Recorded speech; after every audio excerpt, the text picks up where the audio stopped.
একটু খতিয়ে দেখতে। ভারত যদি ইন্ধন দেয়, আমরা যে আমাদের দেশ থেকে যে বলা হলো তাকে চুপ থাকতে, ভারত সেই ইনিশিয়েটিভ কেন নেবে যদি ভারতের ইন্ধনই থাকে? আসলে ভারতের ইন্ধন যদি না থাকে তাহলে উনি প্রথমত কোন স্টেটাসে ভারতে আছেন, কিভাবে উনি এইভাবে এত ব্যাপক জনসংযোগ করতে পারছেন? তাদের প্রশ্রয়ে, আপনার আশ্রয়ে একজন আছে এবং সে অন্যায় করে যাচ্ছে, আপনি দায় নেবেন না? আপনাকে সেটার দায় নিতে হবে না? ভারতকে নিতে হবে না এটার দায়? ভারতে যদি না থেকে অন্য দেশে থাকতেন, হনুলুলু হেন তেন বহু দেশ আছে, অন্য কোনো দেশে থাকলে তো ভারত নিয়ে টানা হেঁচড়া হতো না।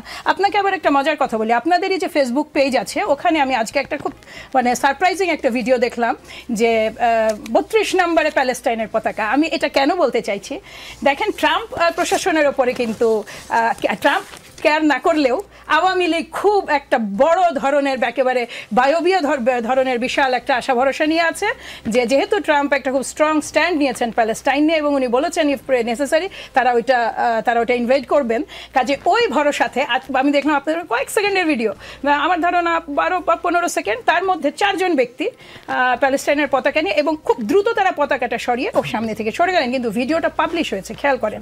টার্গেটটা কিন্তু ইন্টারন্যাশনালি যখন আপনি যাবেন, এইখানে আপনি গতকালকে রাতে যে এত লোক ছিল, আমরা যে এত ফেসবুকে পোস্ট দেখেছি, এত লাইভ দেখেছি, কোনো প্যালেস্টাইনের পতাকা তো ছিল না। গোটা বাংলাদেশ দেশ হিসেবে এমনি প্যালেস্টাইনপন্থী, এটাতে মানে ইসরায়েলপন্থী আমরা কখনোই না, এটা কিন্তু একটা সত্যসিদ্ধ সত্য। কিন্তু তার মানে কি এই যে 32 নম্বরে এই পতাকাটা মানে এই যারা এই কাজে গেছেন বা ক্ষোভের বহিঃপ্রকাশ করেছেন তারা এটা করেছেন না, তারা কেউ কোনো মহল এটার তো সুবিধাও নিচ্ছে। আমি আপনাকে যেটা এর আগের জবাবে বলছিলাম যে গত 2-3 মাস ধরে প্ররোচনাটা কিংবা মানে যেটাকে বলে এক ধরনের উস্কানি, এটা এত নানাভাবে দেয়া হয়েছে। ফেসবুক পেজে এসে, নানা ধরনের লাইভে এসে, নানা ধরনের আপনার ইউটিউব তো এখন আপনি জানেন ইনফ্লুয়েন্সারদের বক্তব্য হাতে হাতে, এত ধরনের উস্কানি যে এটা ঠিক স্বাভাবিক লাগে না। এতটা দম্ভের উৎসটা কে? এতটা দম্ভের উৎস তো অবশ্যই প্রতিবেশী। এই এতটা দম্ভের উৎস তো আমেরিকার নতুন প্রশাসন, তারা তো আশা করছে সেটা লবিং করে, যেহেতু টুইট একটা করাতে পেরেছে তো লবিং করে ক্ষতিকে যদি আরও একটু কিছু বেশি করা যায়। কাজে অবশ্যই বাংলাদেশ জাতীয়তাবাদী দল শুধু না, এটা সমগ্র দেশের মানুষেরই মাথায় রাখা দরকার যে আমাদের খুব কেয়ারফুল থাকতে হবে যে এই সরকারকে আমরা ব্যর্থ প্রুফ করব কত দূর পর্যন্ত। এই জায়গাটা কিন্তু একটা বর্ডার লাইন থাকতেই হবে, কারণ এই সরকার তার সাধ্য অনুযায়ী, এটা কিন্তু আমাদের সবার সরকার, এই সরকারকে কিন্তু একেবারে তাদের মতো সংস্কার কার্যক্রমগুলো শেষ করে একটা নির্বাচন দিতে হবে এবং একটা গণতান্ত্রিক লেভেলে এই দেশকে তোলার অনলি এভিনিউ কিন্তু আমাদের এই ইন্টারিম গভর্নমেন্ট। কাজে যে কোনো মূল্যে কিন্তু এই সরকারের স্থিতিশীলতাটা বজায় রাখাটাও আমাদের দায়িত্ব। কিন্তু অ্যাট দ্য সেম টাইম সরকারের পক্ষ থেকে যদি এতখানি গাছাড়া হয়ে যায়, যেমন আমাকে কিছুক্ষণ আগে ভাইয়া বললেন যে 30 জন মাত্র চিকিৎসার আপনার আহত হয়েছে। আপনি যখন ফিজিক্যাল ডিজিজে ভোগে, একজন গুলি খেয়েছেন, আপনার মানে ওই ক্ষত কি 6 মাস বসে থাকবে? এটা তো চিকিৎসা তো ইমিডিয়েট একটা জিনিস। আপনি মারা যারা গেছেন তাদেরকে একটু ধীরে দিতে পারেন, কিন্তু যে চিকিৎসা তো একটা ইমিডিয়েট বিষয়। আমরা কি বহু মানুষকে চিকিৎসার কারণে এর মধ্যে চিকিৎসাবিহীন মারা যেতে দেখিনি? নাগরিক কমিটি কি চিঠি দেয়নি? জুলাই স্মৃতি ফাউন্ডেশনের কয়েকদিন আগের ঘটনাই তো। কারণ এখানে হিউজ গ্যাপ আছে, প্রায়োরিটি লিস্টে টপ প্রায়োরিটি পাশাপাশি চলতে পারে একটা দেশ। এটা আমরা একটা দেশ নিয়ে কথা বলছি যেখানে বিচার কার্য একেবারে সুপার স্পিডে চলা উচিত, যেখানে আহতদের মানে চিকিৎসা সুপার স্পিডে চলা উচিত। আপনি নিহতদের একটু সময় নেন, আপনি তাদের যে পুনর্বাসন করছেন সেটা হতো বা ওই যে আঘাত, ওগুলো তো পচে যায়, এগুলোর বহু ঘটনা থাকে। নিশ্চয়ই, অবশ্যই আপনি সরকারের সাথে থাকা এই খবরটি জানেন। আজকে দুপুর 3টার একটি খবর, আজ বৃহস্পতিবার দুপুর 3টায় রংপুরের তারাগঞ্জে আন্তজেলা নারী ফুটবল টুর্নামেন্ট শুরু হবার কথা থাকলেও তা বন্ধ হয়ে গেছে। দুটি খবরের মধ্যে কোন খবরটি আপনার হৃদয়কে ছুঁয়ে গেছে? প্রথম কথা হচ্ছে অবশ্যই আমাদের নারী ফুটবল দলের যেই অবদান, তাদের যে অর্জন, সেটাকে আমি মনে করি খুব ন্যায্যভাবে মূল্যায়ন করা হয়েছে 21শে পদক দেওয়ার মধ্যে দিয়ে। আরেকটি কথা আপনি রংপুরের যেটা বলছেন সেটা দুঃখজনক, সেটা প্রত্যাশিত না। যদিও আমি আপনাকে বলছি, যদিও আমি জানি না এখন পর্যন্ত সেই ঘটনার বিস্তারিত, তবু আগেও 2টি জেলায় নারী ফুটবল দলের 2টি খেলা বন্ধ হয়েছে সরকারের পক্ষে। আমি আপনাকে বলি একটু, এই যে তারুণ্য উৎসব চলছিল দেশে, প্রতিটি উপজেলায় পর্যন্ত প্রচুর খেলাধুলার আয়োজন হয়েছে। নারী ফুটবল দল, নারী ক্রিকেট দল সবাই খেলেছে। পার্টিকুলারলি আগের, আমি রংপুরেরটা বিস্তারিত জানি না সেজন্য বলছি না, আগে যে দুটি ঘটনা, সেই দুটি ঘটনা প্রধান উপদেষ্টার কার্যালয় থেকে আমরা দুটি ঘটনা পৃথকভাবে খবর নিয়েছি। দুটি ঘটনাতেই যে ঝামেলাটা, সময় নেই খুব বেশি, আমি তারাগঞ্জের আপনি যদি বলেন যে সেই ব্যাখ্যাটা জানি, তাহলে আপনি প্রশ্নটা করছেন, আমাকে তো ব্যাখ্যাটা দিতে হবে, নাহলে আপনার অনেক দর্শক। যেটা হয়েছে যে এখানে কোনো বেড়া দেওয়ার কোনো ঘটনা ছিল না, এখানে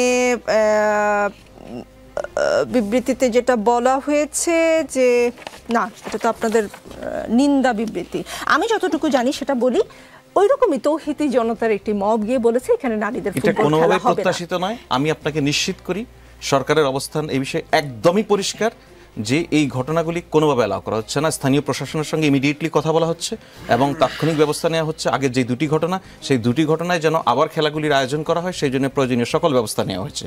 ইতিমধ্যে হয়তো আয়োজন হয়েও গেছে। সিনার প্রবণতা ঘটছে, সেটাকে অ্যালাউ করা হচ্ছে না, সেটা হচ্ছে সরকারের দায়িত্বশীলতার প্রবণতা। আমি সেটা আপনাকে নিশ্চিত আরেকটা কথা, উপদেষ্টা ডক্টর ইউনূস এর আগেও এক দুবার এরকম কথা শুনছিলাম, তিনি যাবেন বলেও যাচ্ছেন না কেন?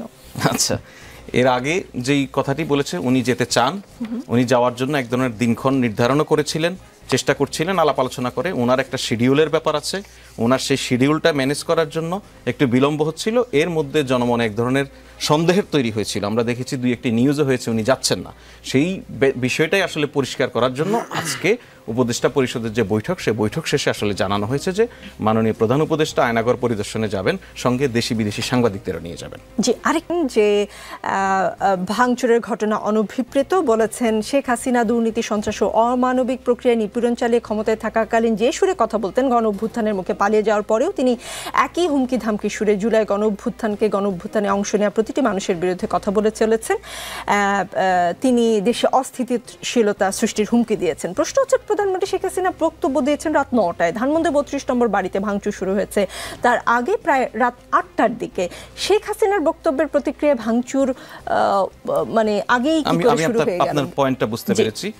মূলত শেখ হাসিনা তার যেই পলায়ন, তার যে পতন, এখানে হাজার হাজার মানুষকে মেরে, মানুষকে আহত করে সে 127টা শিশুকে হত্যা করেছে, তারপর পালিয়েছে। সেখান থেকে সে এখন জাতির উদ্দেশ্যে ভাষণ দিবে, এরকম একটি বার্তা যখন আসে, সেটা নাগরিকদের মনে এক ধরনের ঘৃণা এবং ক্রোধের সৃষ্টি করে। আর আপনি শেখ হাসিনার বক্তব্যের মধ্য দিয়ে জুলাই অভ্যুত্থানে সহ এখানকার গণতান্ত্রিক সকল মুক্তিকামী মানুষকে অপমান করার যে প্রবণতা, সেটা শেখ হাসিনা ভারতে গিয়ে যেদিন থেকে কথা বলতে শুরু করেছেন, সেদিন থেকে গতকাল পর্যন্ত বলে গিয়েছেন। অতএব এই যে তার বক্তব্যে সে এখানকার অভ্যুত্থানকে অস্বীকার করা, এখানকার শহীদদেরকে অস্বীকার করা, এখানকার শহীদদেরকে বলছে যে মুগ্ধ মারা যায়নি, স্নিগ্ধই মুগ্ধ, আবু সাইদ ফ্রান্সে ঘুরে বেড়াচ্ছে, এই যে এই ধরনের চরম অপমানজনক কথা বলছে, তার মধ্যে যে ন্যূনতম এক ধরনের অনুশোচনা থাকে, তার নয় শুধু আওয়ামী লীগের মতো একটি বৃহৎ দল হিসেবে আমরা জানি এটাকে, তার একজন কর্মীও আমরা পাইনি যে এটার জন্য অনুশোচনা করেছে। সেই দলের নেত্রী যখন বক্তব্য দিতে যাচ্ছে, যে টানা অব্যাহত প্রক্রিয়ার মধ্য দিয়ে সে অপমান করে যাচ্ছে এখানে আন্দোলনকারীদেরকে, এই অভ্যুত্থানকে যখন অপমান করছে, সেই সময়কার এটা প্রতিক্রিয়া। আমরা যেটা বলছি, প্রতিক্রিয়ায় মানুষ যেভাবে ভাঙচুর করেছে, আওয়ামী লীগকে ভাঙচুর করেছে, সেটা আমরা প্রত্যাশিত নয়। এটার বিষয়ে আমাদের বক্তব্যটা দিচ্ছেন। কেউ বলছেন এটা একটা ফাঁদ ছিল। আপনার কি মনে হয়, ফাঁদে পা দিল, নাকি 5 ফেব্রুয়ারি রাতে যা ঘটেছে তাই হওয়ার কথা, নাকি কোথাও বাংলাদেশের কোনো বড় ক্ষতি হয়ে গেল? ধন্যবাদ। আমি একটু শুরু থেকে বলা শুরু করি, আপনার খুব বেশি সময় নেই। দেখেন, ভারতের সাথে আমাদের একটি বন্দি চুক্তি আছে। এখন এই চুক্তির বিনিময়ে কিন্তু শেখ হাসিনাকে বাংলাদেশে ফিরিয়ে আনা সম্ভব, এবং এক্ষেত্রে যদি শেখ হাসিনাকে ভারত ফিরিয়ে না দেয়, তাহলে ভারতকে স্পষ্টভাবে জানিয়ে দিতে হবে যে তোমাদের সাথে আমাদের কূটনৈতিক সম্পর্কর কোনো প্রয়োজন নাই। এমনকি আরও অনেক উপায় আছে, সেটি হলো যে আন্তর্জাতিক অপরাধ আদালতে কিন্তু আপনি মামলা করতে পারেন, আন্তর্জাতিক কমিউনিটি সহযোগিতা নিতে পারেন। কিন্তু আমার যেটা মনে হয় যে সরকারও এক ধরনের গাছাড়া ভাব, শেখ হাসিনা ফিরে আসলে তাকে কিন্তু ফাঁসি দিতে হবে, আপনি সর্বোচ্চ শাস্তি বা যাবজ্জীবন, বা শেখ হাসিনা বাংলাদেশে ফিরলে তিনি কিন্তু এয়ারপোর্টে নামার সাথে সাথে অকারেন্স ঘটে যেতে পারে। তো সরকার নানান কারণে এক ধরনের দায়সারা, আমার মনে হয় যে শেখ হাসিনাকে ফিরিয়ে আনার ব্যাপারে দায়সারা মনোভাব পোষণ করছে। আজকে হাফিজউদ্দিন যে বক্তব্য দিয়েছেন সেই বিষয়ে বলবো। দেখেন, মানুষের আবেগ এবং ক্ষোভকে কাজে লাগিয়ে অনেক সময় পিছন থেকে অনেক ধরনের ষড়যন্ত্র হয়। দেখেন, এই যে সারা দেশের যে ঘটনাগুলো আপনি যদি বিশ্লেষণ করেন, নারায়ে তাকবীর, আল্লাহু আকবার। আপা যেটি বললেন যে প্যালেস্টাইনের পতাকা, মাওবাদী রাষ্ট্র, জঙ্গি রাষ্ট্র, যারা বিপ্লবী ছিল ইলা মৌলব সমাজের আছে, সবাই কিন্তু এক ধরনের সহানুভূতি প্রকাশ করছে আওয়ামী লীগকে নিয়ে। তার মানে কি? তার মানে এই ঘটনায় আওয়ামী লীগ কিন্তু লাভবান হয়েছে, আওয়ামী লীগ কিন্তু আন্তর্জাতিক কমিউনিটির সহানুভূতি পেয়েছে। এবং এক্ষেত্রে কারা কাজ করেছে? এক্ষেত্রে ভারতের কাজ করেছে, আমিও এটা আসলে অনুমান করি।